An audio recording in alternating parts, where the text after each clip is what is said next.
নমস্কাৰ মোৰ ছাত্ৰ ছাত্ৰীসকল যিসকল ছাত্ৰ ছাত্ৰীয়ে 2026 বৰ্ষত মেট্ৰিক পৰীক্ষাত ফেইল কৰিছিল তেখেতসকলৰ কাৰণে এটা সোণালী সুযোগ লৈ আহিছোঁ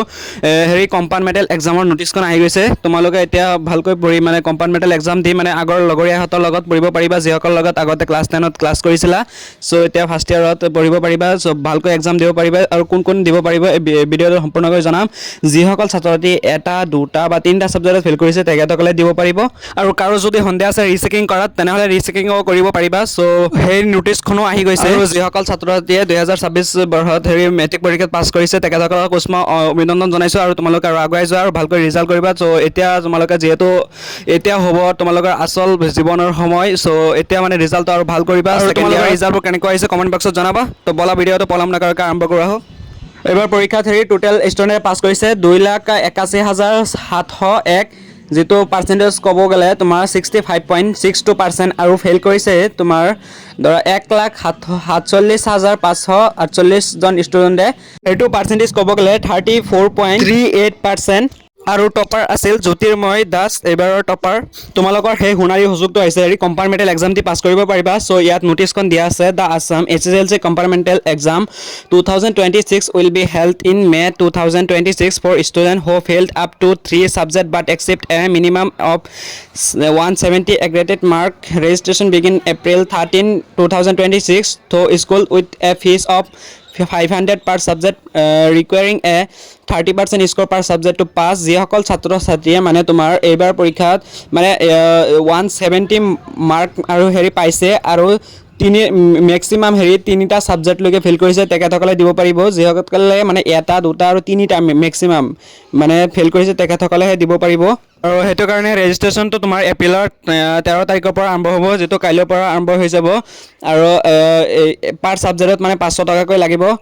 ৰিকুৱাৰিং 30% মাৰ্কলৈহে পাছ কৰিবা এইটো এক্সামত এলিজিবিলিটিটো ক'লৈ ষ্টুডেণ্ট তিনিটা সাবজেক্টলৈকে দিব পাৰিব আৰু তিনিটা সাবজেক্ট ফেইল কৰিছে যিহেতু তেখেতসকলে দিব পাৰিব যিসকল চাৰিটা সাবজেক্ট ফেইল কৰিছে তেখেতসকলে দিব নোৱাৰিব আৰু এই যিহেতু ৰিজাল্টত তোমাৰ 170 মাৰ্ক পোৱা হ'ব লাগিব তেনেহ'লে দিব পাৰিবা আৰু যদি 170 মাৰ্কতকৈ কম আছে তেনেহ'লে এই কম্পাৰ্টমেণ্টেল এক্সামটো দিব নোৱাৰিবা আৰু এপ্লিকেশ্যন প্ৰচেছটো student must apply through their respective school between April 13 and April 25 এপ্ৰিলৰ 13ৰ পৰা আৰু এপ্ৰিলৰ 25 তাৰিখলৈকে তোমালোকৰ এইটো ডেটটো আছে আৰু এক্সামৰ ডেটটো হৈছে তোমাৰ expected in May 2026 dates to be notified by the board expected হৈছে মেৰ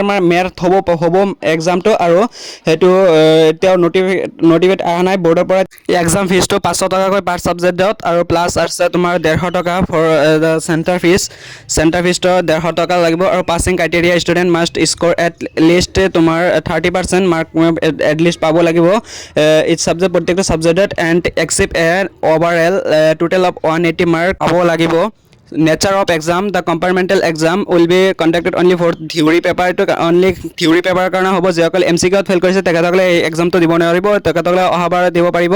আৰু ৰিজাল্টটো এনাউন্সমেন্ট হ'ব টেন্টেটিভলি ইন জুনত ৰিজাল্টটো দিব আৰু যদি কাৰোবাৰ সন্দেহ আছে যে ৰিচেকিং কৰোৱা তেনেহ'লে তোমালোকে অফিচিয়েল ৱেবছাইটবোৰ হৈছে site.seba.online.org sebaservice.in sseb.in এইকেইটা অফিচিয়েল ৱেবছাইটত গৈ